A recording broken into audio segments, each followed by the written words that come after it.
Шұбар ауылы ғажап неткен. Салқын таңы, жайлау маңы, Кербұлақтың шұбарындай жер бар ма? Саф самалы, көк аспаны, текті жұрттың қонысы, еңбектену жас қамы. Шаруалар мекені, ел бірлігі, еңбек жолы қызықтырар басқаны.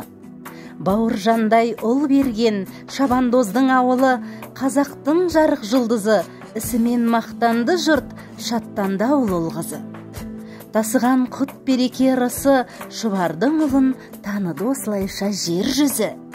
Тірліктің ебін тапқан еңбекпен, егін еккен әр көктем, күнге киген ажары нұр төккен, Қотырқай тауы кескен терек өзені көз тартар, Шұбар ауылы ғажап неткен.